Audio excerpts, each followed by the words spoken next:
Al Jazeera Podcasts. Today, falsified adoption records and a hidden legacy of war in South Korea. It's the sickest thing that you can do to a person, of course. Taking away his family, his relatives, his roots. What one Black adoptee hopes to find, and what that means for hundreds of thousands of other Korean adoptees. I'm Malika Bilal, and this is The Take.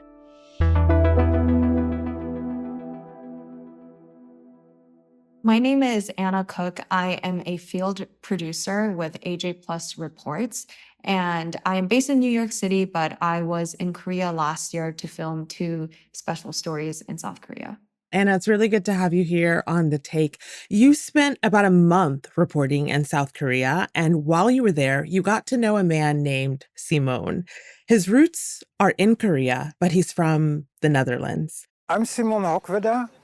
I'm from the Netherlands. I was born as Kim Kwon-si. My birthplace, I'm not sure where it was because it's demolished. And it could be right behind me, or it could be in front of me. You joined him in investigating a mystery about how that came to be, and you made it into a documentary. So tell me about this mystery and tell me about Simone.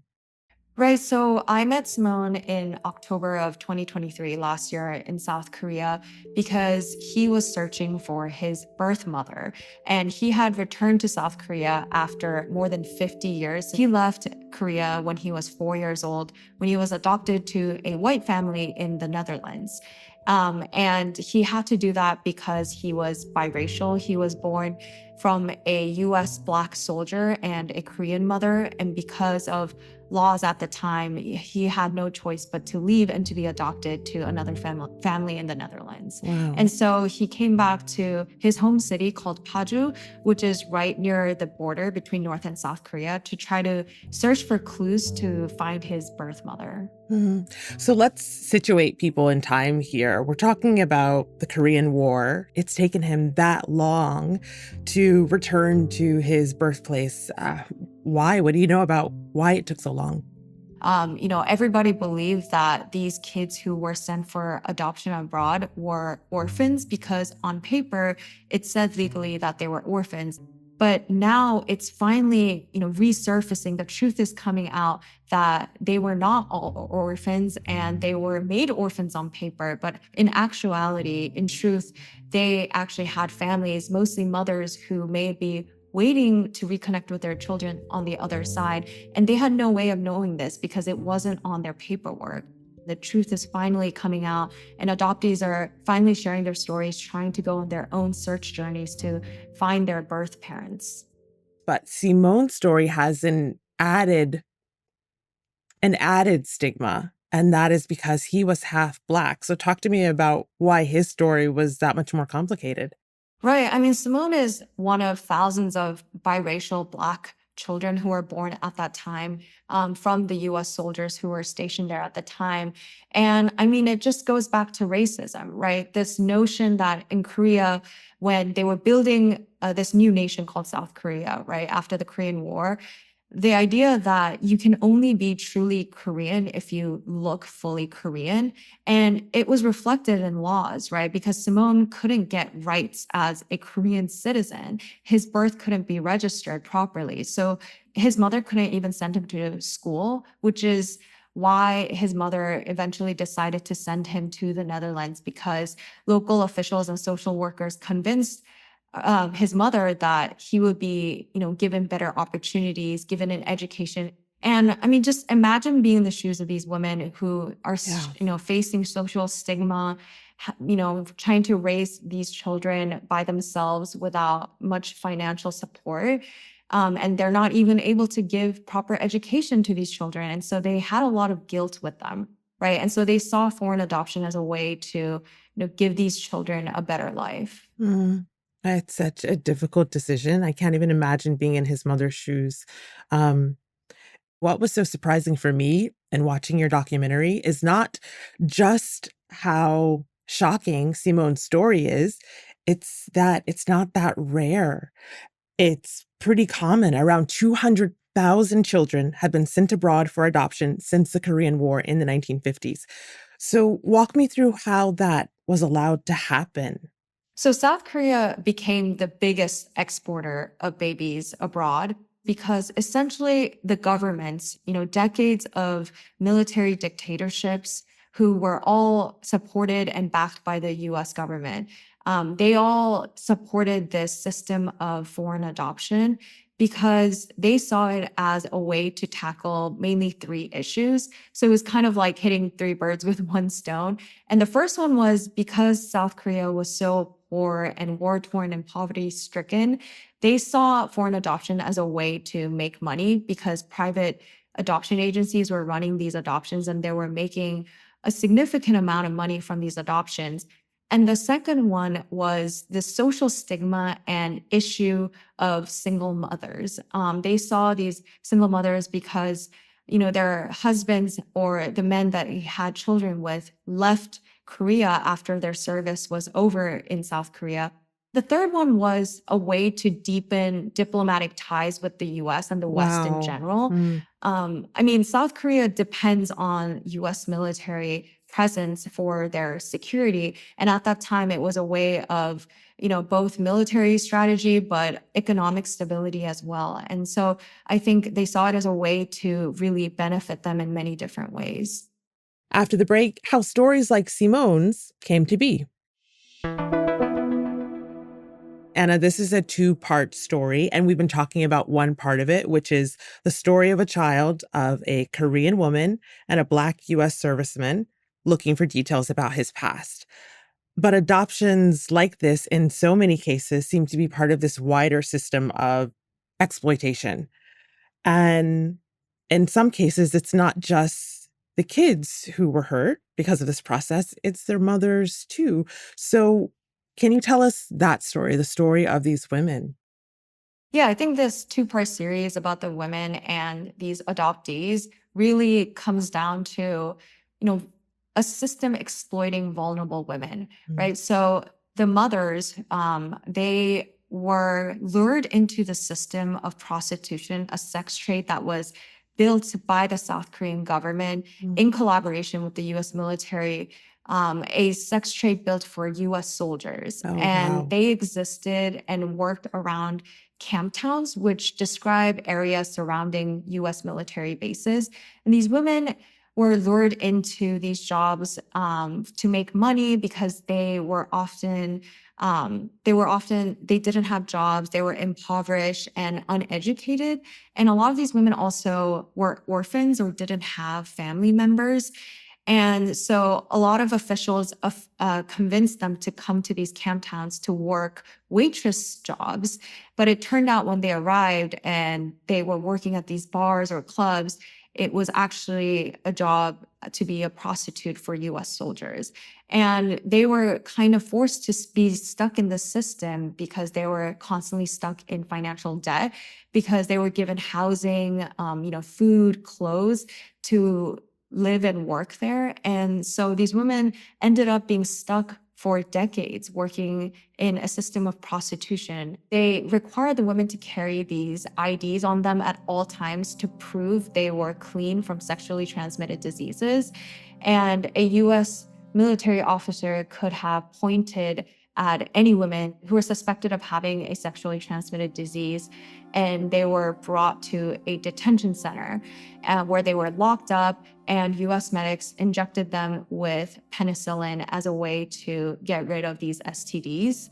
And a lot of the women that we interviewed described seeing former colleagues die in these cells from penicillin shock and Wow. overdose. And the US military members also refer to these detention centers as monkey house, referring to the women as monkeys. And I think it just shows you, it's so telling of how they saw the women, less than humans, right? And so a lot of these women died in these detention centers. And the legacy of that is in the cemeteries. You visited one of these cemeteries with one of the women who was in these camps. Describe that scene for me. Right. So they were brought to this hill that is now a cemetery, but it was kind of a no man's land, and it was a convenient place for them to dump bodies there. Wow. And so we visited that cemetery together, and it was her first time going there. And I think it was very emotional for her because she had never been there before, and she realized her former colleagues could have been buried there. I'd always heard that they brought the bodies that died from the penicillin overdoses here. It could have been me at the monkey house getting injected and then being brought here. It also could have been me lying here at this spot.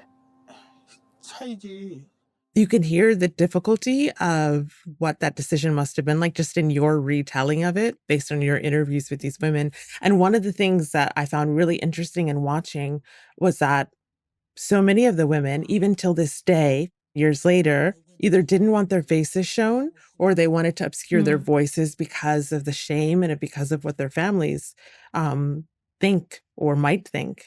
Yeah, I mean, that was a process that I dealt with extremely delicately. I spent weeks going to visit and spend time with these women without cameras, without anything. The two women that I interviewed, it was their first time sharing their stories with media.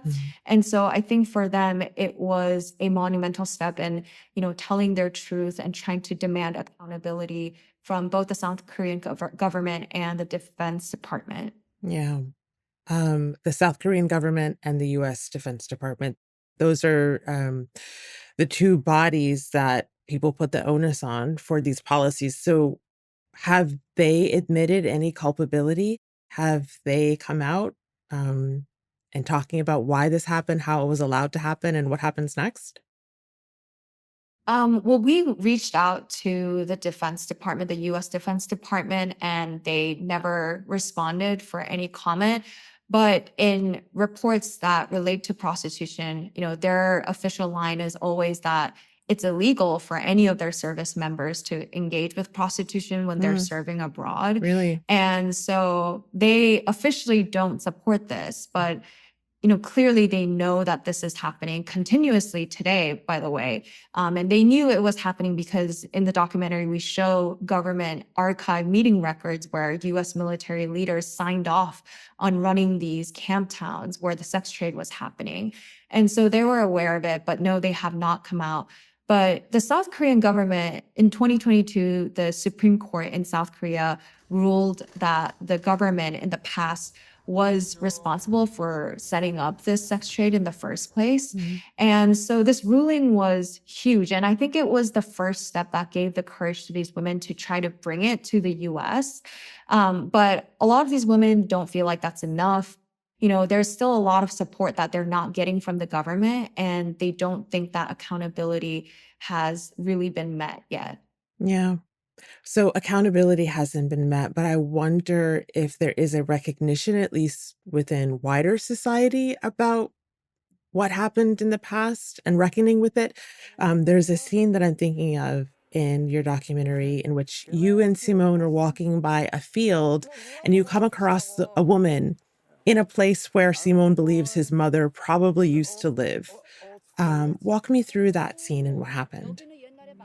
Right. That scene, even when it happened in real life, I think was so heartwarming. And we couldn't even have planned for that to happen. But we had arrived to his birthplace, his hometown that he had been to before, but it was his second time visiting. And we were just there to see if we could collect any clues about his birth mother, if he could recollect any memories that he had of his birthplace as well. I know he was only 4 years old, but he felt like he could remember little things here and there. And so the first place we came to where he thought was his old address, because the town has been completely revamped. It doesn't look like what it used to before. When we reached his old address, it was a field and there was just one female farmer there. And he says himself, do you think we could ask her some questions about my mother and see what she remembers? And I naturally, being the only person there with him, I said, yes, I'll translate everything for you. And, she just goes out of her way immediately to call up every single person she knows in town to see if they remember his mother's name.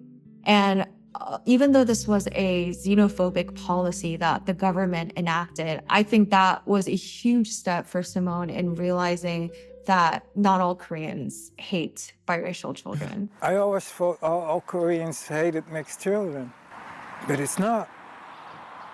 Now I understand why I wasn't rooted in where I grew up in the Netherlands. Not that that was a bad place, but it's just not my place. Now I feel I came home. This is my place. It's such a realization. It's a heavy one, but it also feels like a moment of joy because clearly this is an emotional journey for Simone. We see that very plainly, but there is this little spot of happiness, and it's that moment where he has this recognition. What was that like to hear? What was it like to capture? It was emotional for sure because Simone is not super emotional. So throughout their interviews, I know that he was holding back his tears a lot. But in that moment, you could really feel it in his voice.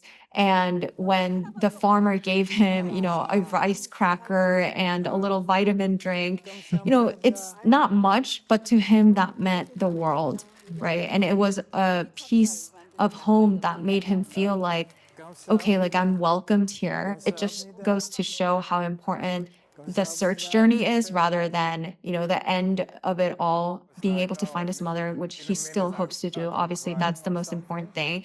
But still, along the journey, he's able to feel like, okay, this is my place. This is my home. Well, Anna, I think you just gave us a little tease towards the end of the documentary, but people should still watch to see that journey. But as you mentioned, Simone is still looking for his mother. So what do we know the latest is with that? I think going into the story, we hope that at the end of this documentary, we would be able to find his mother.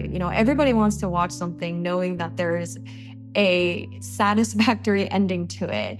But I stuck with his journey, and it was okay that he didn't find his mother because that's the story of the majority of adoptees, right? For Simone, yeah, I think the last time I spoke to him recently, he feels like he's tried every official channel of searching his mom, going through the police, trying to contact the adoption agencies.